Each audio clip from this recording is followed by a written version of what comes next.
La palabra más esperada en un momento de gran incertidumbre, desde el miércoles que no responde preguntas, ya va a ser una semana. Carla Bisotti, gracias por venir a Brotes Verdes. ¿Qué tal? Buenas noches, gracias por invitarme. ¿Les comunicó alguien algo del gobierno de la ciudad respecto de este fallo y del comunicado que acaba de salir hace minutos?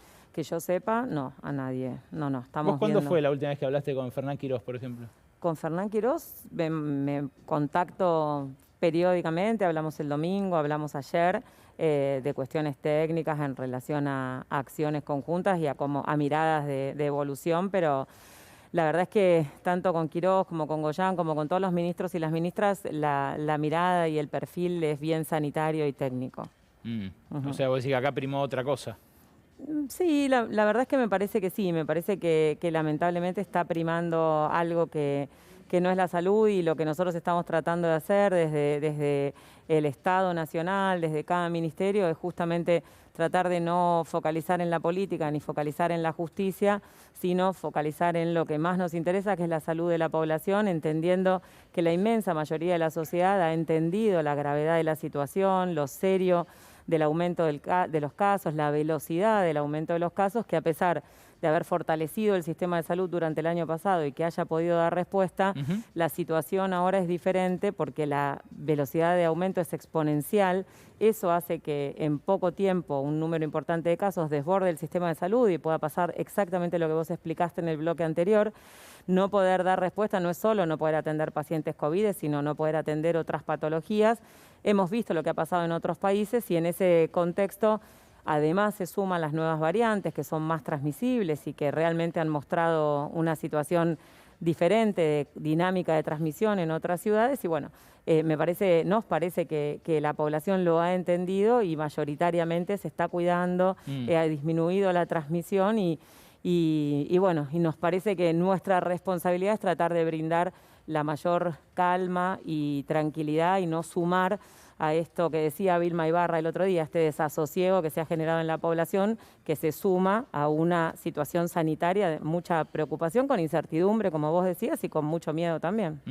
¿Crees que es una cuestión electoral la que mueve a Horacio Rodríguez Larreta? Y habría que preguntarle a ellos. La verdad es que el presidente lo dijo claramente, él no va a tomar una decisión por las elecciones y va a tomar decisiones, aunque sean antipáticas, para cuidar a la población, y hemos visto que inclusive mientras están vacunando, países que le ha ido muy bien en la vacunación y que se ponen como ejemplo, como Israel, como Chile, como el Reino Unido, han vacunado en una situación de confinamiento estricto con un brote muy importante y bueno, eso termina siendo difícil de poder transmitir, ¿no es cierto? No es solo la vacuna, es también disminuir la transmisión, porque nosotros vacunamos para disminuir la mortalidad y si no bajamos la transmisión se van a infectar más y van a tener complicaciones, como está pasando en Chile y como está empezando a pasar en Argentina, en pacientes más jóvenes.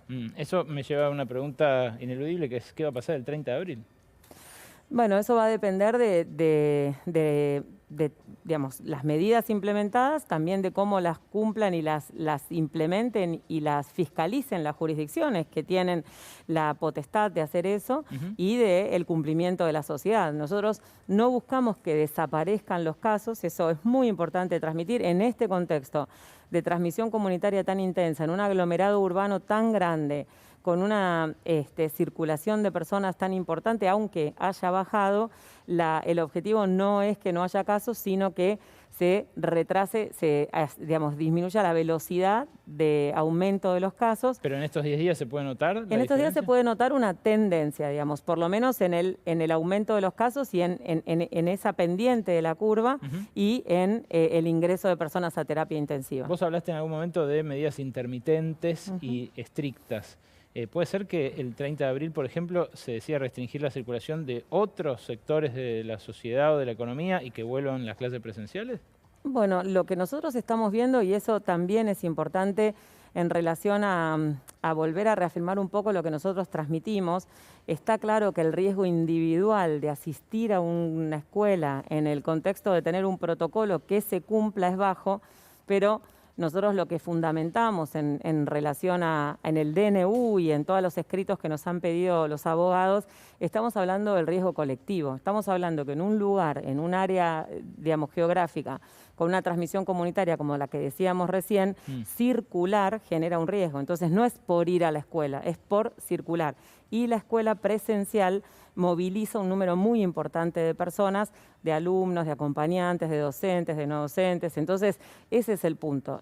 Estamos en un momento en el AMBA de un riesgo colectivo alto y el aporte de cada uno y de cada una es disminuir la circulación de personas para disminuir la transmisión del virus, como vos decías, intensivo, intermitente y transitorio en función del cumplimiento de los objetivos. Así que lo que nosotros vamos a hacer es evaluar permanentemente, pero necesitamos unos días para ver el impacto de las medidas y en función de eso seguir decidiendo con el objetivo de minimizar el impacto social y económico desde la producción, desde el comercio y, por supuesto, entendiendo el agotamiento de la población y entendiendo que... Bueno, a eso iba a ir, al agotamiento. En Uruguay, por ejemplo, tienen cerrado todas las escuelas hasta el 8 de mayo, pero el año pasado las tuvieron abiertas. Y quizás eso sea lo que explique el agotamiento y el miedo que hay acá de que, bueno, vuelva a ser un año como el año pasado. ¿Fue demasiado el tiempo que pasó el año pasado las escuelas cerradas? La realidad es que seguramente... Había otro ministro. ¿Cómo? Había otro ministro, digo.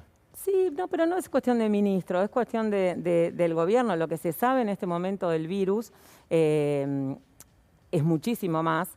Y lo que se está empezando a saber ahora también es que las escuelas en relación a evidencia científica, en relación a publicaciones y en relación a también experiencias de otros países, es que la escolaridad, la movilización de personas por las escuelas es un factor de aumento de la transmisión. De vuelta, no por estar en la escuela, sino por la circulación de personas. Israel, nosotros está el embajador de Israel, de Argentina en Israel, en Argentina, y estamos en contacto con Israel y nos han dicho específicamente que la apertura de las clases se ha acompañado del aumento de casos y lo hemos visto también en muchos países. Así que la verdad es que nosotros nos encantaría abrir la presencialidad lo antes posible.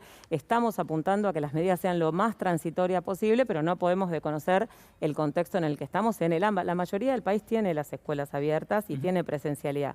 Estamos hablando de medidas focalizadas, que en este caso son el AMBA, pero bueno, nos cuesta mucho transmitir que Argentina es mucho más que el AMBA y que esta medida es en este aglomerado urbano, porque además lo que pasa en este aglomerado urbano impacta en todo el país. Así que no solamente estamos pensando en la población del AMBA, sino también en todos los argentinos y las argentinas. Ahora volvemos a las escuelas porque hay un par de casos que fueron realmente trágicos y que Mauro Fulco recogió para nuestros televidentes. Pero antes de eso, ¿el sistema sanitario porteño está colapsado ya? Nosotros tenemos un monitoreo permanente y estamos también participando de mesas de la Ciudad de Buenos Aires de público y privado. Lo que empezó a suceder el año pasado es una tensión a expensas del sistema privado con posibilidad de expansión y una tensión que duró mucho tiempo. Fue un aumento de casos que no fue tan acelerado, pero fue sostenido en el tiempo y eso hizo que el sistema de salud pueda dar respuesta después del fortalecimiento. Lo que está pasando ahora es que aumentaron las internaciones en terapia intensiva muy rápido en el contexto de un sistema de salud que estaba dando respuesta a una demanda retenida de otras patologías, así que alrededor del 40% de las personas internadas en terapia intensiva no eran COVID positivo, entonces reorganizando eso y expandiendo la posibilidad de internación, se puede sostener una demanda con muchísima dificultad, con lo que vos contabas de mucho tiempo esperando derivaciones a expensas del sector privado y también tratando de articular desde Nación para fortalecer estas derivaciones que son o a provincia de Buenos Aires, de ciudad a provincia, de provincia a ciudad, o inclusive del privado al público que tiene menos tensión para poder realmente dar respuesta. El sistema de salud de la ciudad de Buenos Aires, sobre todo el sector privado, está en muchísima tensión con riesgo de no poder dar respuesta. Fernán Quirós te pidió 50 respiradores que él le tuvo que prestar el sistema público, o sea, los hospitales municipales, a los sanatorios. Así es. Primero, ¿está bien que pase eso? ¿O debería estar centralizado y organizado distinto? Nosotros el año pasado una experiencia exitosa ha sido que Nación centralizó la compra de respiradores para que no pudiera llevarse la cantidad que quiera, quien más rápido pueda comprar y quien más pueda comprar. Eso ha sido exitoso y el Estado Nacional ha sido el Ministerio de Salud de todo el país, no solamente el sector público. En ese sentido se dieron respiradores, inclusive en comodato, para poder reacomodar acomodar, porque por ahí en un momento, en un lugar hay tensión y luego en otro. Está bien, pero hay una discrecionalidad ahí donde el gobierno de la ciudad le da a la prepaga que quiere o a la obra social que quiere y después repone la nación, que somos todos. Bueno, ellos nos pidieron 50 respiradores para poder, digamos, reponer esos. Nosotros estamos, obviamente, antes de dar los respiradores, de todas las provincias que han solicitado fortalecer los respiradores, hacemos un análisis de los respiradores por 100.000 habitantes y, por supuesto, de la distribución de los respiradores en función de la solicitud. No es que se pide y se da. Esta actitud reclamante, porque incluso uno cuando saca el turno para la vacuna en la Ciudad de Buenos Aires dice esto es sujeto a las que nos den, a que el gobierno de la nación cumpla con los que nos tiene que dar, ahora también con los respiradores. ¿Es algo que pasa con los otros gobiernos de la oposición? No, la verdad que no. Lo que me parece es que queda claro en este contexto de crisis sanitaria es que cuando se necesita, quien te cuida es el Estado Nacional, cuando se necesita vacunas, que esto se explicó ampliamente. Nunca estuvo prohibida la compra de vacunas, el problema es que no había, así que de ser los que no dejábamos comprar vacunas, somos los únicos que estamos proveyendo vacunas y realmente en ese sentido también la Nación ha provisto de camas de terapia, ha construido hospitales, ha provisto respiradores, ha apoyado con profesionales itinerantes, ha creado el Detectar. En ese sentido, la verdad es que con muchísimo esfuerzo y, por supuesto, con aciertos y errores y con fortalezas y debilidades, en un país, como vos también contabas, no arrancó desde un lugar muy fuerte y el sistema de salud menos todavía, ha estado presente y ha hecho esfuerzos, no solo el Ministerio de Salud de la Nación, sino todo el Gabinete Nacional en pos de dar respuesta a esta pandemia. Así que uno de los mensajes más grandes es cuando se necesita el Estado es quien te cuida y quien te provee los insumos necesarios. Voy a abusar de tu tiempo. 3 minutos de informe de Mauro Fulco, porque hubo un par de casos en escuelas que fueron realmente conmovedores. En un caso en Lugano, un docente falleció y en otro pelea por su vida, un docente del Industrial Ragio, ahí en el Libertador y General Paz. La historia. Con los Zoom no aprenden, no entienden, no hay diálogo, no hay comprensión.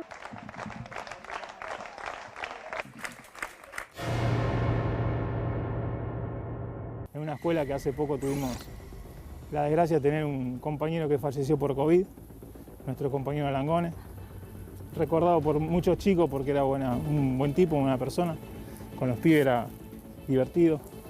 Muchos compañeros lo recuerdan muy bien. Norberto Mancuso, que todavía permanece internado después de varias semanas y queremos hacer el énfasis ahí en esta preocupación que tenemos a partir de este compañero y algunos compañeros más que se han contagiado de este virus y que no pueden salir a flote por el momento y esperemos que así sea, que salgan adelante. Tuvo esa suerte de llegar un día a la escuela, hizo la entrada que no tenía fiebre, o sea, 36 y moneda.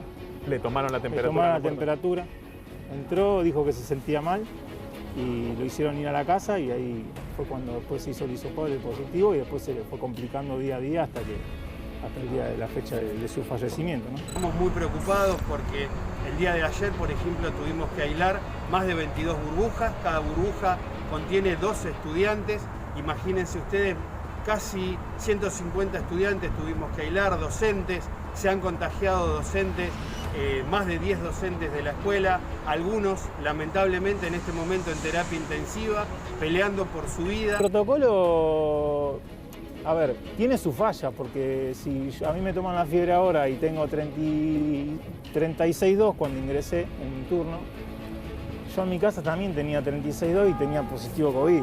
Las clases no se terminan con el cambio de modalidad, con el cambio de formato, sino que se preserva la vida y se dan clases virtuales.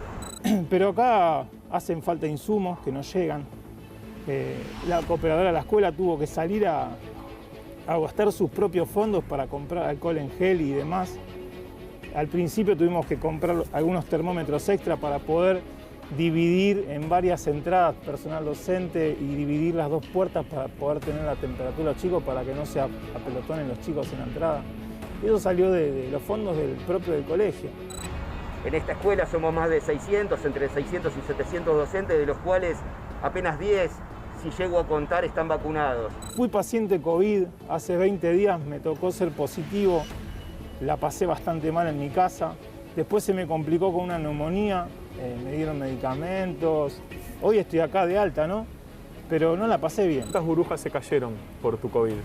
Y se cayeron la del turno mañana, la técnica 11, que yo doy primer año, taller. Bueno, mi jefe de sección, que justo ese día estábamos conversando de la planificación que íbamos a trabajar. En el turno noche, una burbuja de superior de electrónica, que yo doy clase a cuarto año. Segundo aspecto que le preocupaba al presidente, que era la movilización en torno a las escuelas. Los datos de la ciudad demuestran que las familias en la ciudad no utilizan el transporte público para ir a la escuela. Entonces, lo que decimos es, déjennos tomar como una ciudad autónoma que somos. Se hablaba de que los chicos venían caminando a la escuela. Esta escuela técnica, que es referente, tiene alumnos que vienen absolutamente de cualquier lado de la ciudad y también de los alrededores de la ciudad. Tenemos chicos que viajan hasta 2 horas. Necesitamos que el gobierno mismo nos apoye a nosotros, como dice ser que tenemos que estar dando clases. Apóyennos, cuidándonos con la vacunación, cuidándonos con los insumos, el alcohol, con las mascarillas. O sea, falta. No sé si porque estamos en Lugano o porque estamos en zona sur, pero no llegan las cosas.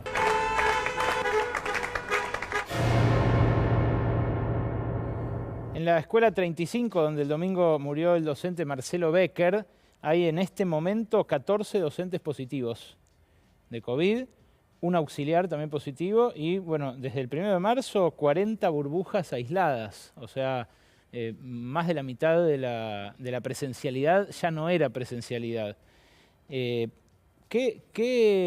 cambió el miércoles para que el gobierno tomara la decisión que, bueno, representa un costo político y que, bueno, no sugería tu colega de gabinete Nicolás Trota, por ejemplo? Sí, la realidad es que nosotros la semana anterior, el miércoles anterior, el presidente anunció medidas que se empezaron a implementar el viernes. Obviamente que esas medidas se ven entre 7 y 10 días después. Lo que pasó desde las medidas hasta el siguiente miércoles es ese aumento exponencial, es esa velocidad tan preocupante del aumento del número de casos que pone realmente en riesgo el desborde del sistema de salud a cortísimo plazo, y es por eso que se decidió, no es que no sabíamos que las medidas tardan entre 7 y 10 días en observarse el impacto, sino que se decidió intensificar esas medidas porque el riesgo era tan grande, la preocupación era tan grande, que no tomar esas medidas en forma oportuna podía implicar que cuando se dispare la curva, eso también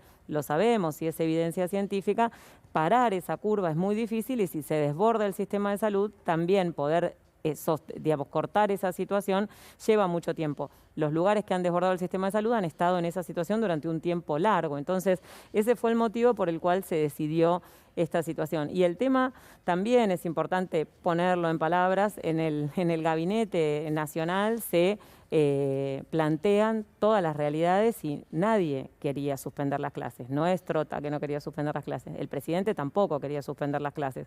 Lo que sucede es que prima la salud. No estamos hablando de educación sí o educación no, estamos hablando de una pandemia, estamos hablando de una situación inédita y estamos hablando de una medida extraordinaria para minimizar un impacto muchísimo mayor. Así que en eso siempre se discute, por supuesto que las decisiones las toma el presidente y todos opinamos. Es gracioso porque cuando se tomaron las medidas antes de Semana Santa, yo había perdido porque quería cerrar todo y Lamens había ganado porque tenía todo abierto, y ahora de vuelta yo quería dejar todo abierto y perdí porque se había cerrado. Entonces, siempre se busca por ahí generar alguna situación de horadar la estima o la relación, y la verdad es que no es así, no es una situación en la que bueno, no esté claro que el que decide es el presidente y después todos los demás opinamos. Está bien, pero de todos modos, en un momento así de crítico, ¿no debería ser más asertiva la comunicación y tener menos vaivenes, menos contradicciones públicas? Sí, evidentemente, digamos, está claramente costando transmitir, digamos, esta situación. Me parece que recién ahora se está pudiendo entender y me parece que ese es el desafío de poder seguir trabajando en fortalecer eso, y realmente en este momento, cuando uno ve después de las 8 de la noche la muy baja circulación de personas y ya el fortalecimiento de los protocolos, me parece que es lo que tenemos que mirar y tratar de seguir sosteniendo. Estos 3, 4, 5 minutitos que nos quedan vamos a hablar de vacunas, porque hay una muy buena noticia, que se va a producir la Sputnik acá en Argentina. Antes, Daniela Gian, justamente con esta discusión, en el mundo empieza a discutirse que se suspendan las patentes, por lo menos por un tiempo. Ya no es solo Argentina, India y los países en desarrollo los que lo proponen. ¿No es cierto, Dani? Buenas noches. Buenas noches, Ale. Sí, se discute esto porque hay un cálculo que indica que la quinta parte de la población mundial podría no acceder a ninguna vacuna hasta 2022. Y esto preocupa muchísimo. Una de las últimas noticias, y voy a empezar por el final de este camino, tiene que ver con esto. Mauricio Macri y Adolfo Pérez Esquivel juntos en una iniciativa lo podemos pensar como algo extraño. Raro. Pero en este caso se suman a una campaña para que se liberen las patentes. El expresidente como parte de un grupo de expresidentes del mundo, del Club de Madrid, y el Premio Nobel de la Paz argentino con otros premios Nobel del mundo. ¿Por qué? Porque hay una situación de desigualdad, es lo que plantean, de acceso a las vacunas. Y vamos a ver el mapa ahora de los países que están a favor de liberar las patentes para que se puedan producir vacunas en muchos más países que los que se están produciendo ahora. Son los de color verde. Están en color verde, Sí. Exactamente. En azul tenemos los que patrocinan esta iniciativa en la Organización Mundial del Comercio. Hay que decir que esto ya se trató varias veces y no se consigue avanzar con esta iniciativa que empezaron Sudáfrica y la India. La intención es que se produzcan más vacunas, por lo menos se dice hasta alcanzar al 70% de la población global inmunizada. Pero hay países de Europa, sobre todo Estados Unidos, vemos los que están en rojo, que están marcando una clara oposición, y uno de los argumentos que utilizan es que el hecho de que existan las patentes tiene que ver y favorece al incentivo económico que hacen los gobiernos para que los distintos laboratorios avancen en la carrera para producir la vacuna. Tenemos una placa más, y en este caso tiene que ver justamente con esta desigualdad. Bueno, hay países que ya han superado estas barras en las últimas semanas. Ajá. Este cálculo tiene que ver con datos de distintas universidades que publicó el New York Times sobre los países que hicieron pedidos o compraron vacunas que superan ampliamente su población. Canadá, mira, en el primer lugar, tiene vacunas para vacunar hasta 6 veces su población. Estados Unidos, Reino Unido, la Unión Europea le siguen en cantidad de vacunas. Este es el ranking de los primeros. A medida que avanzamos, cada vez hay menos. Gracias, Dani. ¿Cuándo se empieza a producir la Sputnik V a nivel escala industrial acá en Argentina? Bueno, el hito que anunciamos hoy, que es muy, muy importante, es que llegó al Instituto Gamaleya los primeros lotes del componente 1 y componente 2 que se formulaban en Argentina para el control de calidad. En función de los resultados del control de calidad es que se va a poder importar el antígeno y empezar a producir. Nosotros, digamos, siempre dar tiempos, estamos intentando no generar esa expectativa del tiempo para que después, digamos, ante todo lo que se tiene que dar y puede no depender de nosotros, después se generan esas expectativas. En este contexto que estamos hablando, por lo menos un mes para empezar a trabajar, sí, para empezar a producirla. La realidad es que se ha trabajado muy rápido en acondicionar las plantas y en trabajar, así que tenemos la expectativa que el control de calidad, con el resultado del control de calidad, tengamos la importación de antígeno y empezar a tenerlo ya durante junio, tener alguna novedad más precisa. ¿Puede ser que estén estas antes de las de AstraZeneca que tienen que venir de México? Ojalá que no. Ojalá que Deberían tengamos, llegar antes las... Ojalá que tengamos las de AstraZeneca también. Argentina está produciendo el principio activo.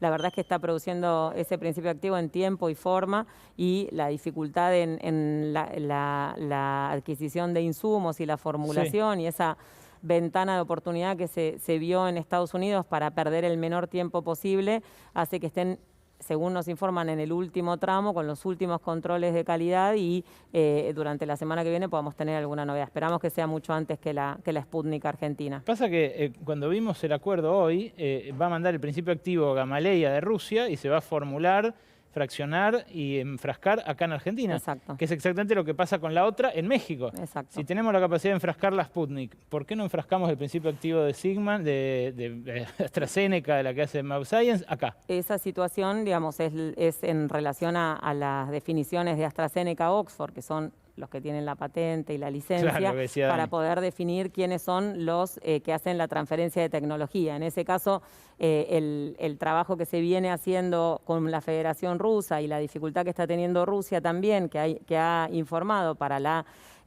transferencia de tecnología y la producción en India y en Corea del Sur y el avance tan rápido que hemos podido tener acá, nos generó esa oportunidad y la aprovechamos. Los voceros del laboratorio de Mount Science, el que produce el principio activo, difundieron una carta de Sigman que dijo que no se puede formular y enfrascar acá esa. Entonces esto no es así.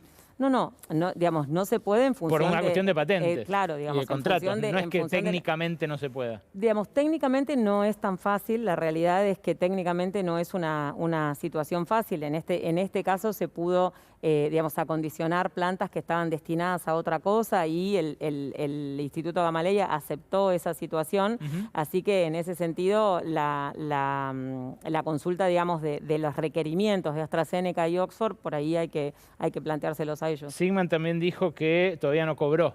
¿El gobierno argentino pagó? El gobierno argentino pagó en el contexto de los contratos que se hicieron al principio de todos un porcentaje alrededor del 60% del contrato. ¿Cuánta plata? Son, no te quiero mentir, pero más de 50 millones de dólares. A AstraZeneca. A AstraZeneca. ¿Hay un gerente o un presidente de AstraZeneca en Argentina? Sí. ¿Es argentino? Ahí, sí. ¿No dan respuestas? No, la verdad es que nosotros tenemos Es una estafa, ¿no? contacto permanente.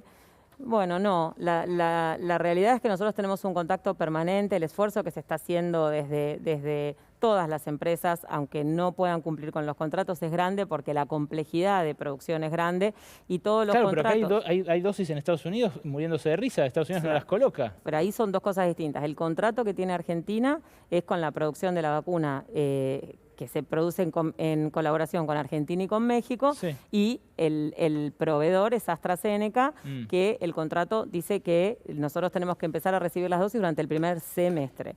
Todos los contratos de todas las vacunas, atento a la incertidumbre en la posibilidad de producción, tienen obviamente un colchón, digamos, en favor de los laboratorios productores por si se atrasaban, así que todavía formalmente estamos dentro del contrato, no dentro de las expectativas teóricas del principio, y la verdad que nobleza obliga, la gente de Argentina, de AstraZeneca, está haciendo un esfuerzo grande, no solo para que podamos tener lo antes posible la vacuna, sino que también fue importante para que recibiéramos esas Covishield del Serum Institute, y ahora está trabajando para ver si podemos gestionar en función de también lo que vos contaste que gestionó el presidente, alguna de las dosis de Estados Unidos, que son de Estados Unidos, no tiene Astra la potestad de alocarlas, para tener algunas de esas dosis mientras tanto. Brevísimo y perdón porque ya sé que estamos fuera de tiempo, pero la prensa internacional publicó que China estudia restringir sus exportaciones porque quiere llegar a los 100 años del Partido Comunista Chino con 500 millones de personas vacunadas. Esto sería entre mayo y junio, 45 días. ¿Antes puede llegar algún millón más de vacunas allá? Estamos trabajando fuertísimo para eso, digamos, eso que vos decís, más lo que pasó en Rusia, más lo mismo está pasando en India con un brote con cierre de exportaciones, y lo que estuvo pasando en Estados Unidos, que recién ahora se está liberando, es lo que pone en más valor todavía que Argentina siga recibiendo dosis por la gestión del Estado Nacional de trabajar con la Federación Rusa, con la República Popular de China, con el mecanismo COVAX y con Estados Unidos y con quien quiera o pueda venir a ofrecer vacunas. Sin lugar a dudas, el contexto geopolítico y epidemiológico es complejísimo, por lo tanto, tener vacunas, seguir recibiendo y sostener la vacunación, tener 95% del personal de salud vacunado con al menos una dosis, 60 con 2 dosis, 70% de los mayores de 80 y 75 de las personas entre 70 y 79 años, es un logro que no podemos invisibilizar y del que tenemos que estar orgullosos. Carla, gracias por venir a Brotes Verdes. A ustedes. Nos quedan